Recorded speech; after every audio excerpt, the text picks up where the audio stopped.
Hello and welcome to this week's Yarn Chat. My name is Nicole and I'm the brains and the beauty behind Yarn Craft by Nicole.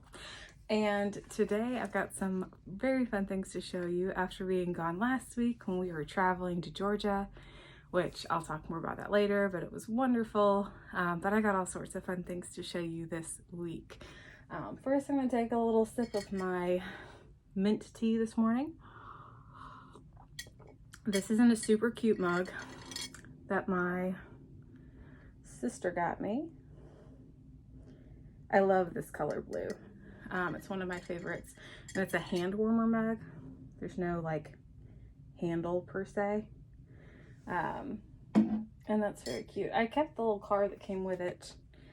It is from Clay in Motion. We'll see if I can do that without too much of a glare from the ring light. clayinmotion.com. So felt like today was a good day to break that out with a nice cup of hot tea. So let's start with my featured make. I think I showed this when I finished it. This is my Hattie tea and 7-month pregnancy bump. I used this pattern from Woodward Designs. I'd made a couple of modifications. I made it a little bit more cropped. I also did half double crochet for the top panels instead of double crochet for a little bit more structure. And then I added a little bit of, I added a single crochet and a reverse single crochet around the edges, but I really like it. This was a great stash busting scrappy project. Originally, well, when the idea first crossed my mind, I thought I would wear it to Rhinebeck, and we ended up deciding that that did not make sense to try to do that this year, which actually this weekend, if you're watching this when this video comes out. And then I was gonna wear it to a fiber festival in Brooklyn, I think the last time a podcast, but that got rained out, so I'm gonna wear it today. I'm gonna take pictures in it today, and I'm going to enjoy it because I don't know when else I will wear it. I took it to Georgia in case we went to the Georgia National Fair, which we were so busy there would not have the time to wear it there, but I really like it. It's very pretty, and I think it'll look good to non-pregnant because it's pretty loose. All of these are scraps, and then the connecting color, the panel color, is from Made by Hailey, and I really like it. Came out really cute. Love the fit, love the feel of it. Okay, so where to begin? I guess I should start with finished objects. Did not finish the alphabet blanket that I thought about finishing. My husband talked me out of that, which was the right call because I got sidetracked on another project anyway. My goal is now to finish it for this weekend, but we'll talk more about that in a bit. What I did finish, and if you have followed me on Instagram, you have already seen this, or Facebook. You can find me at both, Yarn Craft by Nicole. Trying to make it easy, is this beautiful thing. So I'm calling this the Color Wheel Cowl, and it is Tunisian crochet, very beginner friendly. I used worsted weight mini skeins for this from Black Sheep Dyeworks, and my favorite part about it is the fringe. I know that I asked y'all last time, team fringe, team no fringe, but the way that it transitions from color to color is perfect. So I really like this. You can find this pattern, I'll just show you what it looks like on, even though it does not match what I've got on at all. You can find this pattern on my website, yarncraftbynicole.com, or on my Ravelry, Yarncraft by Nicole. There are no spaces in the Ravelry handle. It's just Yarncraft by Nicole. But I love it. And one of the things I really like about this one, is that one, it came out the way I wanted it to. That so very rarely happens when I'm designing, where it just came out exactly the way I intended. It looks the way I thought it would. It lays the way I thought it would. Very happy about that. But I also like, because there are so many different colors in it, there are 6, you can really decide like, oh, the yellow and the orange goes better with my outfit today, or what have you. Or like this tealy color is my favorite of the colors in there. So like I usually have that in the front, but I really like it. I like it a lot. And because I like it, and I posted pictures of it, my sister, who does not yarn, asked if I was going to be selling these, like if I was going to have these in my Etsy shop. And I said, no, I'm going to sell the pattern, but I am not going to sell finished of these. But I knew what she meant when she asked me if I was going to sell them. I said, do you want one? She said, yes, please. So I went through my stash. I showed her some options of some yarn I already had. And then I made her one that I finished last night.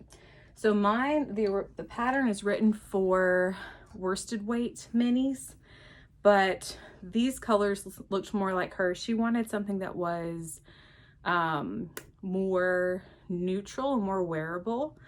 And so I pulled these minis out of my stash, and these are stock weight. So I did alter my pattern a little bit to modify how many rows I did, how many stitches I started with.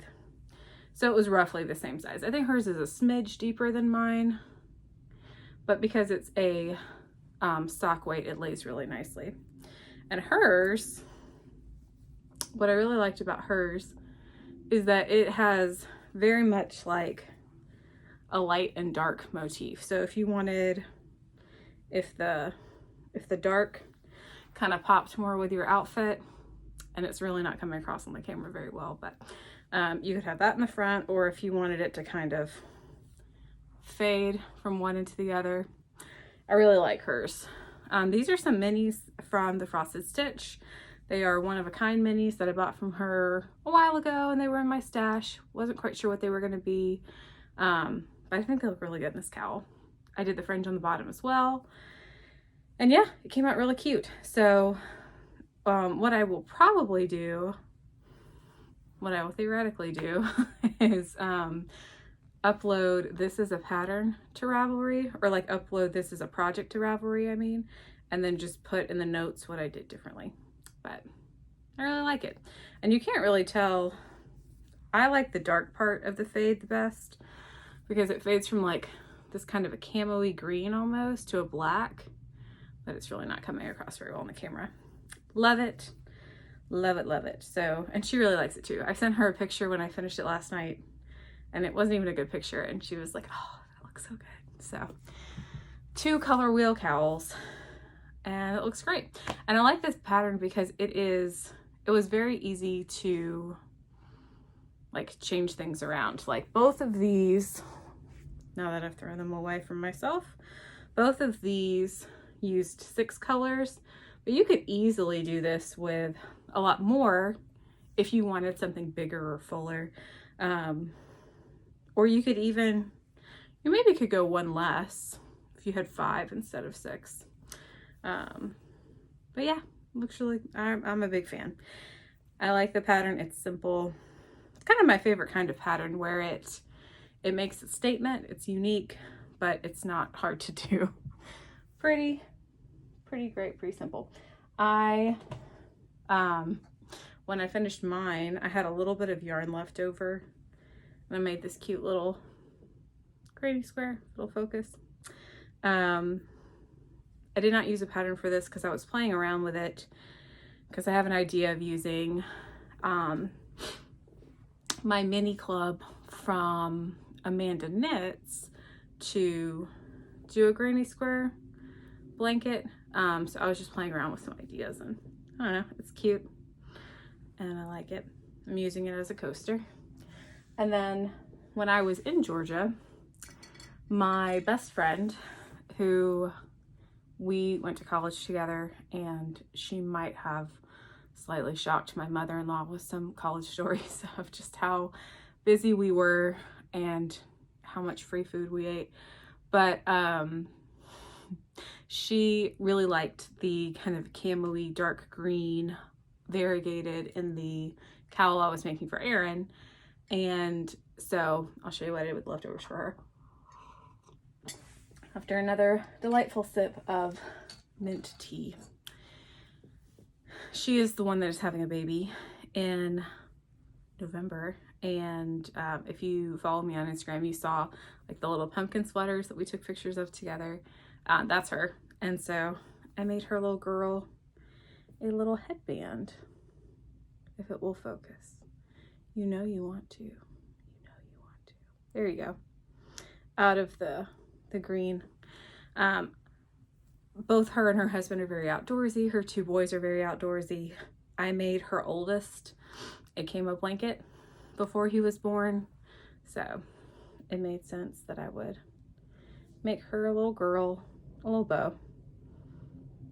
But yeah, it came out really cute. I just used the linen stitch. I tried doing a crocheted ribbing first, but I wanted something that stretched a little bit more, and the linen stitch gave me the stretch I wanted. So I actually finished that this morning. Other things. Are y'all ready to see a fail? It's a temporary fail. So if you recall last week, 2 weeks ago, whenever I recorded last, Vaughn's V-neck was coming along swimmingly. And throughout this whole process, I'm like, the sleeves are going to be the hardest part. They just are, because I've never done a sleeve like this before. I usually do a drop shoulder for myself. Love the way that the vest fit, even though I couldn't count when I was doing the beginning of the vest. But it looked good on him. And I was like, all right, it's now time to start the sleeves. And I had him try on the sleeve kind of, because I was making it bottom up. With the increases, I actually made that part twice because I was being way too complicated with the increases. But increases were good. And then I was like, all right, so I'll do this and then it'll be time for me to do the shoulder. And my husband has broad shoulders. And I really didn't want it to be too tight across the chest. So I finished the sleeve. I'm like, I don't anticipate this top working. Once I had finished, I was like, I just don't know, but I need to sew it on to the sweater to see how bad it is and what do I need to fix. And I honestly should have taken a picture of him because it was pretty comical. I made a puffed sleeve for my husband, which is not the vibe we were going for. I love a puff sleeve on me. And it's not crazy puffed, but it looks crazy puffed on him. I also switched the stitch. I was doing Tunisian simple stitch all the way here. And then I switched to a lattice stitch. I thought that would look really cool. And I still do think it looks cool. But it's not right. It's not good. So it's been sitting in timeout since I did that.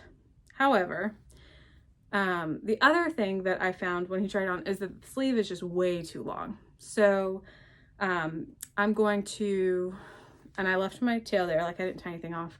I'm going to take out the seaming and then take out, take out all of the top part and about 5 more rows and then try the top of the sleeve again.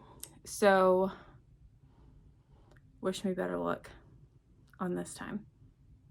I think that it was a good idea for me to switch the stitches here because that let me know when I needed to start seaming it to the side. But it was a bit of a fail. But that's okay. That's why I'm doing his first, because his is going to be the most complicated. Mine is going to be relatively simple. It's just going to be the largest garment. And then baby girls, theoretically, should not be that big of a challenge and should be pretty small. So anyway, I still think I can finish this by Christmas, but it has been in timeout. Hopefully next week you will see more progress on Vaughn's V-neck. But just want to be real with y'all. Not all of my ideas are good the first time, or the second, or the third. Sometimes you just gotta keep plugging along. I'll get there. I'll get there. So the other thing that I wanted to show you that is a whip did I not bring it up? Surely I brought it up. Is the, oh no, it's behind me, is the alphabet blanket. So, pardon me while I try very hard to lean over. It's getting more challenging every day.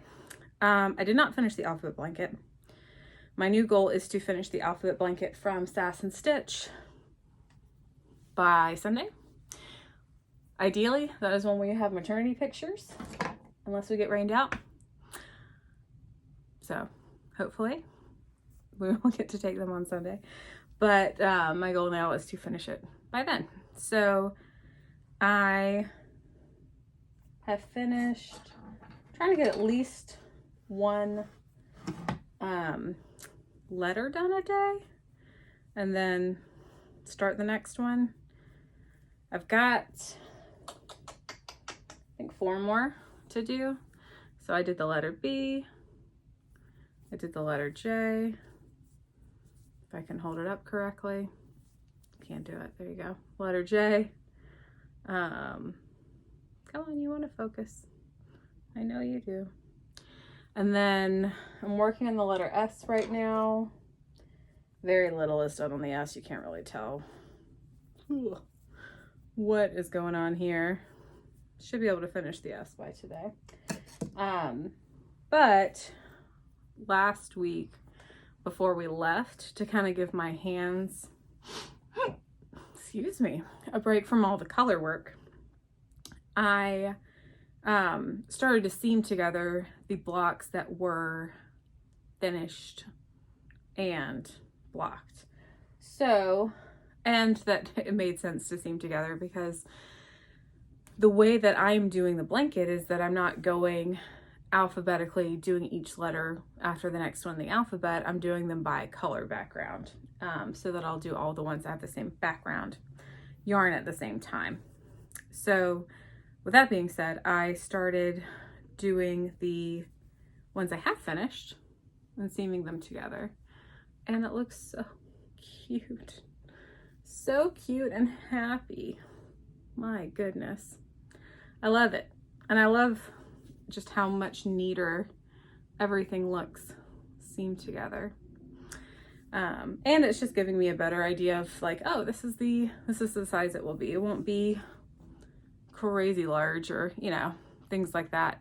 Obviously the pattern has the sizes in it, but you know, it's different when you can kind of see it. So I'm very excited about this. I think this will look really good in baby girl's room. And it's very soft. It's a fingering weight blanket. I have never done a fingering weight blanket. It is a tedious long-term project, but I think it'll pay off. So very excited about that. I think that's my only other current whip right now. So I'm going to show you some future whips. All right, let me start with this. It is about that time where thinking through Christmas projects, holiday gifts. Some people are easier to do that than others. But one of the people that we wanted to give a gift to this year was our dog sitter. So this is somebody that we found through Rover here in New Rochelle. She's awesome. And she's taken care of Scoot every time that we've gone on a trip. She took care of him when we were in Georgia this past week and has just been really great. So we wanted to give her a little something. So I went through my stash and to kind of see like what would be pretty, what would be something that I would want to make for her. And I have all of these beautiful hand dyed fingering weight yarn scraps. And I took this with me to Georgia and didn't use it at all. But my idea is to do a tricolor linen stitch scarf with scraps. I think it will look very pretty, but I haven't started yet. And I also think that I'm going to focus on like the purples, the turquoises, some of the greens, the grays, a little bit of pink to kind of keep it more cohesive. But that's something you'll probably see me start within the next week or so. I very much want to start it. Might start it. I probably should tell myself I can't start it until I take out Vaughn's sleeve. But I think it'll be very pretty, and it'll be mindless, you know. It'll look, it's gonna be one of those projects that looks a lot more complicated than it was. But I'm looking forward to starting that. I think it'll be really, really fun and really cute. Part of me wants to use some of the leftovers from baby girl's blanket, because a lot of the skeins I do have a lot left over after doing 5 alphabet squares, but I honestly want to make something for myself that connects to her blanket. Originally I was thinking some sort of a cardigan. I don't think there's gonna be enough yarn for that, but I think I've landed on doing like a granny square wrap, like with small solid granny squares, so that each of these yarns can shine.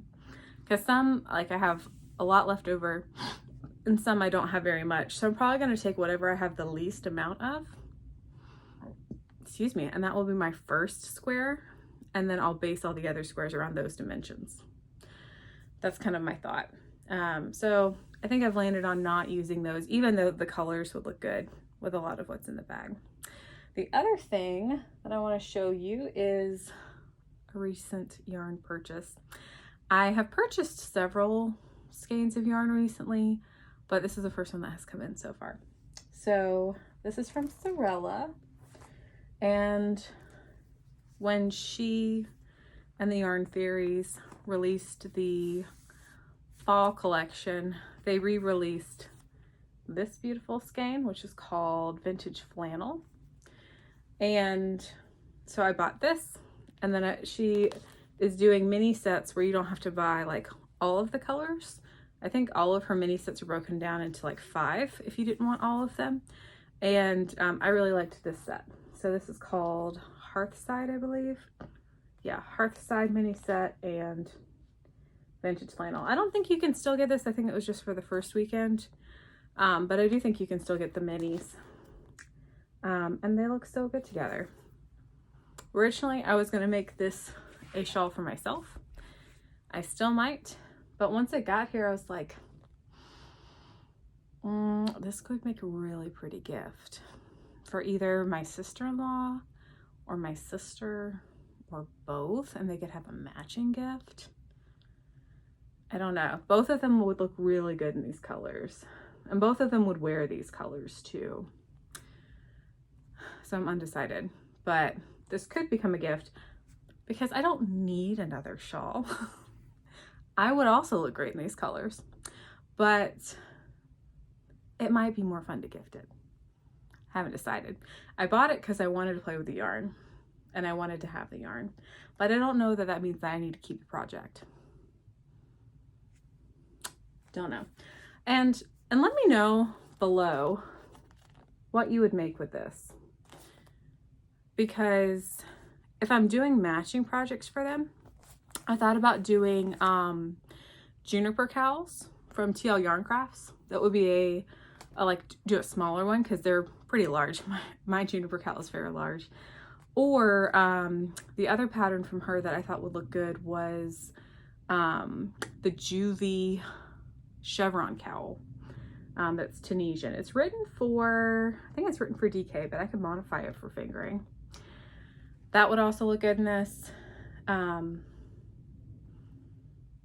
Yeah, I don't know, but they both do wear hats more than I do, but I don't like making hats.